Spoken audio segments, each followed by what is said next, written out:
Welcome back to the Dividend Diplomats YouTube channel, everyone. You got your boys here, Lanny, Bert, the Dividend Diplomats. So what are we going to talk to you about today?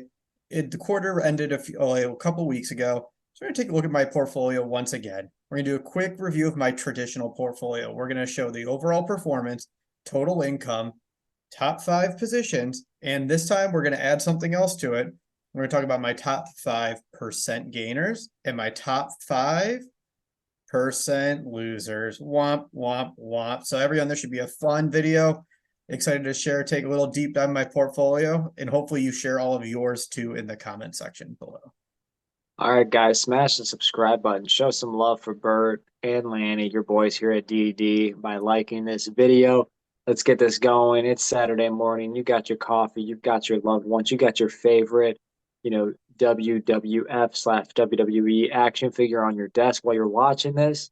And yeah, I mean, Bert's diving into losers, gainers, and by market value and income, doing a very combination of a top five list approach here. I'm very curious of who's going to actually share their big five losers in the comments below. Most people only want to talk about winners, but here on this channel, we talk about it all, and that means winners and losers and then some. So, Bert, man, this pretty interesting list because what I was curious are is if any of your five losers are some of your top five by market value.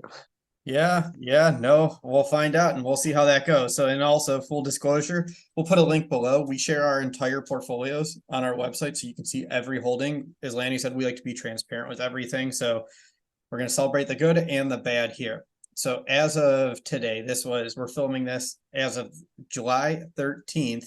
We're just talking about my traditional portfolio here, not retirement, not Roth, not my wife's stuff, just my portfolio here. Market value, 221,327.50, up $47,000 over the cost basis of $174,000. That's a 26% gain on the cost that's been invested. So it's not bad to see the dividend income. This portfolio produces $7,252.67. The yield is 3.28%. So that's the overall picture for the portfolio. There it is. This is just Bert, not Bert and his wife. So it's just straight up the B man over here, guys. So 221 market value with 7.3 dividend income, aka the best form of passive income here that we talk about on this channel. As Bert's goal, my goal, your goal, hopefully, is to juice up that dividend income to get to financial freedom. So, Bert, which one do you want to talk about first? Top five market value and income, top five largest gains, or top five losers? We'll save those for the end. Let's get through the market value because we have talked about this before on the channel. So a lot of these aren't going to be that much of a surprise to you. So I'm going to go through the top 5 quickly. And for each one of them, I'm going to tell you how much income that position produces and share what percent of our total income. So our top 5 positions in order are Johnson & Johnson, Target, Procter & Gamble, UPS, Cardinal Health. Let's look at the market values for each. Johnson & Johnson is 16,227. That's 7.33% of our portfolio. Target's 13,300 after we recently added to it. That one's gone up in the last couple months now that we're over 100 shares, 6% of the account. Procter & Gamble, 12,733 market value, 5.75%. UPS, $9,526, 4.3%, and Cardinal Health, 9,347.13, 4.22%. That's the other big one in there. They have leaped up into the top 5 because they have been on a tear in 2023. Cardinal Health is quietly cruising close to $100 per share. Pretty interesting. You actually own 3 stocks that are 5% plus of your taxable portfolio. All in all here, 5 stocks representing over $61,000, 27% of your portfolio. And hey, 3 out of the 5 dividend kings, and then 4 out of the 5 dividend aristocrats. 2 of them headquartered in Ohio. 2 of them headquartered in Ohio. Cardinal Health, Columbus, Procter & Gamble, Cincinnati. But you're right. So these are high quality stocks at the top of the portfolio. From an income perspective, remember this portfolio produces $7,252 of dividend income. Johnson & Johnson, $486 $4.37. That's 6.71% of our total income. Target $440.59 is 6.07% of our income. PG $321.67, which is 4.44% of our income. UPS 333, 4.59%, and Cardinal Health $200, 2.76%. So makes up 24.5% of our total dividend income, $1,782 of the total thing. I am sorry for all my misspeaking tonight, everybody. A lot of income, almost $1,800 from 5 stocks, guys. Again, maybe not his top 5 biggest producers, but just 5, the income from his top 5 largest by market value, representing a quarter. So represents over a quarter on your market value, but less than a quarter on your income. Got it. Yeah. So now let's do the fun part. We know the top 5 companies. Again, Johnson & Johnson, Target, PG, UPS, Cardinal Health. I wanted to show, let's have some fun with it. What are some of the winners? What are some of the losers? We're not winners by market value. We're winner by percentage and loser by percentage here. So what do you think, Lanny? Should we start with the winners or start with the losers? You pick. Let's go one with the losers, baby. All right, the losers. And we'll go from, these are going to be from we'll go the smallest loss to the largest loss. So we'll go backwards in reverse order. The smallest loser, the number 5 loser is Kraft Heinz. I'm down 29% on the consumer staples giant. Been a while. Didn't quite work out with the Buffett and 3G acquisition like we had hoped. Position's kind of been spinning. Number 4, 3M company, down nearly 30% on the dividend king. Been talking about it, adding a couple shares here or there, but yeah, 3M stuck in neutral right now. Number 3, Paramount, ticker symbol PARA, down 31% in Paramount, one of the most frustrating companies that I have owned in this portfolio.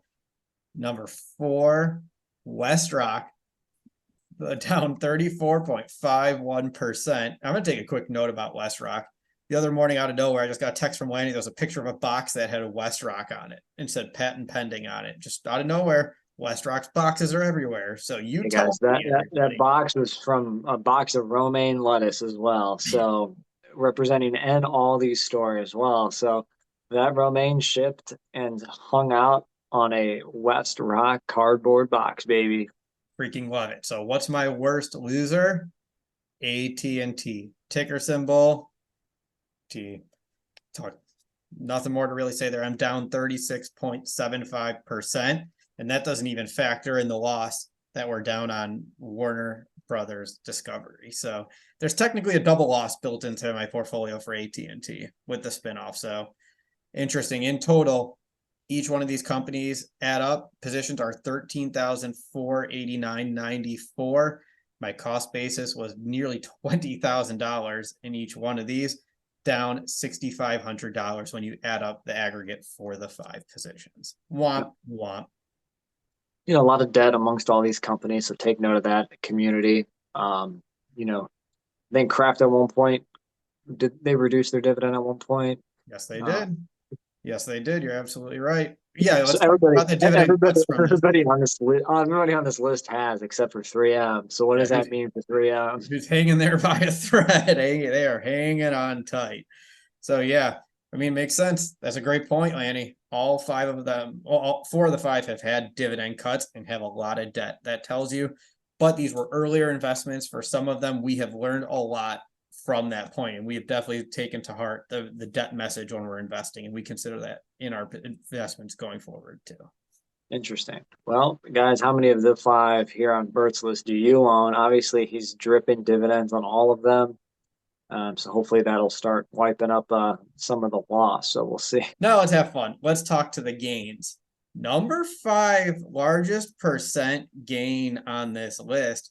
So I'll get aboard that gains train. Is this a dividend stock, Lanny? Is this one a dividend stock? It's not. This is one of Bert's favorite investments here. Yeah, this is just a random one. Upstart, ticker symbol UPST.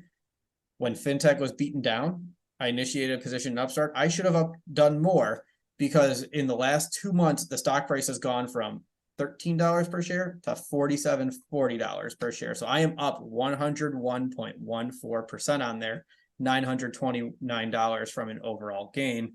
Number 4, Aflac, Quack the Duck, Aflac, ticker symbol AFL, up 104% from them. Up for the position is $7,900. So that's a nice size position there. Number 3 is Lanny's favorite. This is one of Lanny's big companies right now. Oh, yeah. Ticker symbol KR, 107% on there.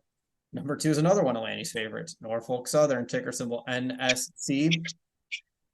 Woo, woo, up 117% from there. And number 1, Lanny, would you take the honors here? Because this is a certain stock for the diplomats. This is a top 5 foundation dividend stock, guys, for your portfolio. This is one of the foundational companies that anybody can own, even non-dividend investors out there. That's the Golden Arches, baby. McDonald's, ticker symbol MCD, up almost 170% on this stock, Bert.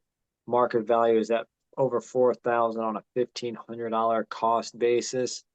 Just crushing it. Mickey D's, guys. So, again, his 5 largest winners: McDonald's, Norfolk Southern, even with the accidents this year, Kroger, Aflac, and Upstart. And yes, 2 dividend aristocrats on the list, 2 probably soon to be dividend aristocrats on the list, and 1 probably never will be a dividend stock. Nope, this one never will, and it will probably be acquired before it's ever a dividend stock. And in total, those positions are $23,682. The cost basis of $10,882.60. So it's fun.